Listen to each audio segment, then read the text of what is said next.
We don't create sluggish automobiles at Tesla, you know. Compared to a diesel truck, this monster has insane power since we don't produce it. Actually, you can zoom about like, it looks crazy, especially if you're not towing anything. It essentially resembles an elephant moving like a cheetah. Yes, it appears to be correct. That being said, this is by no means slow, it's quick. It can accelerate and brake quickly. It truly is a revolutionary enhancement in the semi-truck driving experience. It's actually more like driving a regular car than a typical truck. You're simply moving 82,000 pounds.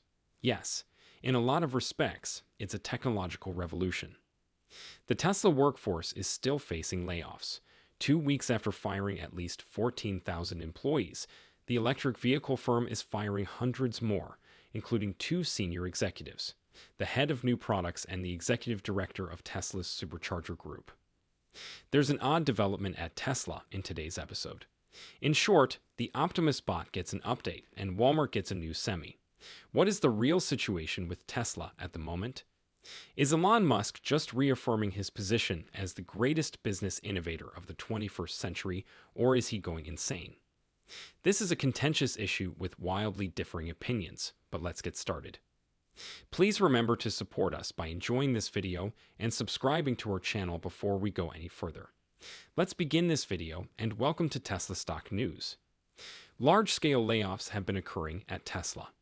More employees were laid off from the engineering, software, and service divisions only this past weekend.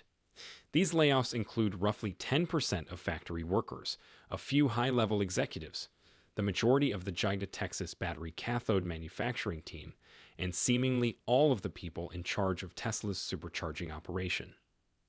There is a great deal of dispute surrounding this specific cut. Just weeks before college students from all around the nation were scheduled to come, Tesla even called off its summer internship program.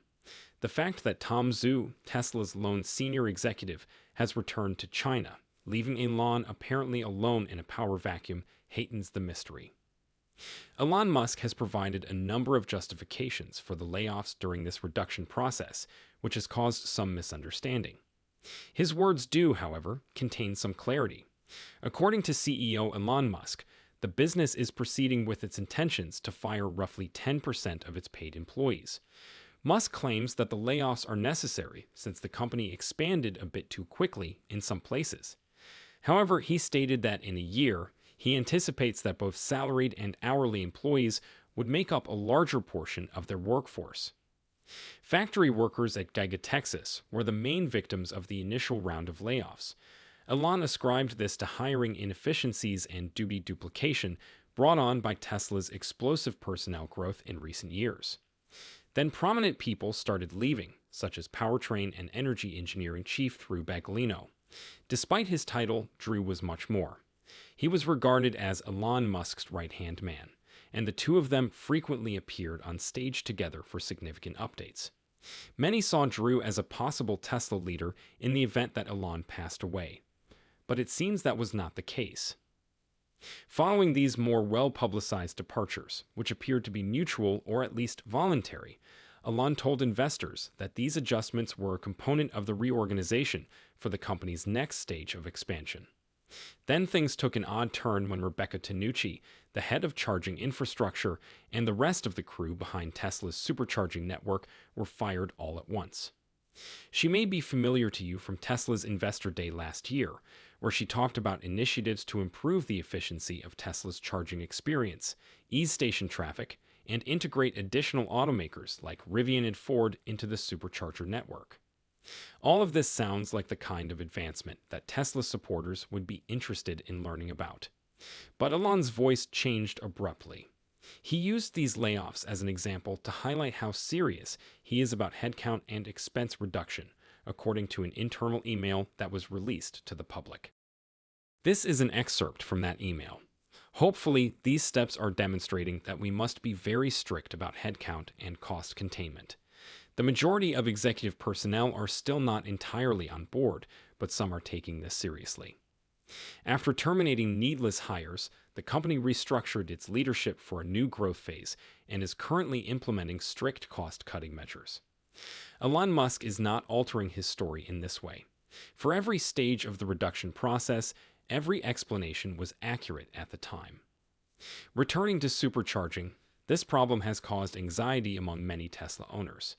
A dependable and efficient on-the-go charging solution is crucial, even though the majority of EV drivers usually charge at home.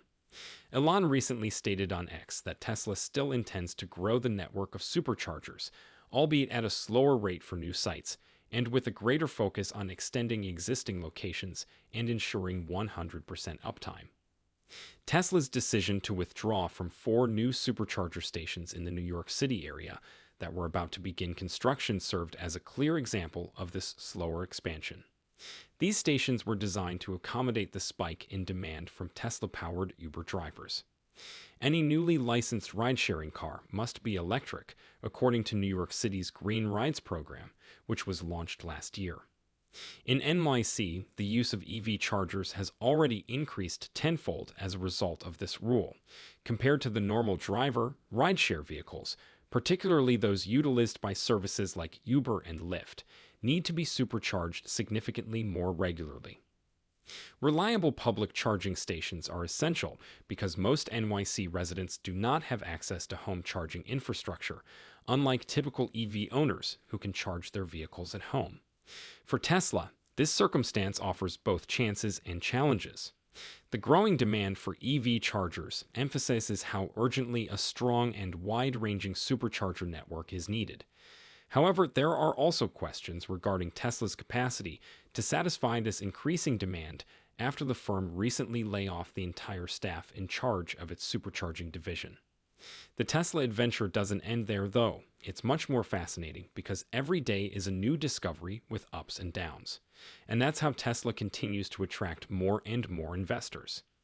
However, are you aware of anyone else who is as optimistic about Tesla? That would be Seeking Alpha, today's sponsor. There is more to Tesla's remarkable success than merely watching from the sidelines. With the most recent information on Tesla, stock price targets, innovation, and all things Elon Musk, Seeking Alpha is the one-stop shop for Tesla bulls and those with an eye for finding the next big thing in the stock market. Avoid the lamestream media's anti-Tesla clamor. The greatest online source of pro-Tesla news is Seeking Alpha. Our channel may receive a commission if a customer makes a purchase after clicking on the affiliate links in the description. I appreciate your help. Other businesses, such as Revel, are filling the hole left by Tesla's withdrawal from new supercharger installations in New York City. Some of the charging outlets that Tesla abandoned have already been occupied by Revel. Due to this change, Tesla might no longer be the only company offering charging infrastructure for its cars, particularly when other EV manufacturers start to use the North American charging standard more frequently. All EV charging providers will have to have these connectors if all EVs adopt NACS, enabling businesses like Electrify America and Revel to service Tesla automobiles. This shift may lessen the immediate pressure on Tesla to increase the number of superchargers, but if the public charging infrastructure is unable to satisfy user demands, it may also have an effect on the company's reputation and customer happiness. The capacity to offer dependable, easily accessible charging will be crucial to preserving Tesla's competitive advantage as the EV industry expands. The fact that almost all new EVs produced in America after 2025 are expected to use Tesla's charging technology, the North American charging standard, could be a plausible explanation. This lessens the pressure on Tesla to supply all of the infrastructure needed for charging. All EV charging sources must have native NACS connectors if all cars use NACS. Businesses such as Revel and Electrify America will fill this void. Indeed, Revel has already occupied the Tesla-landed charging outlets in New York City. Therefore, Tesla is no longer directly managing the charging infrastructure issue, even if it is still being addressed. This begs the question of how Elon thinks. Was the team that charged the Tesla P? If there is anything else you would like changed, please let me know.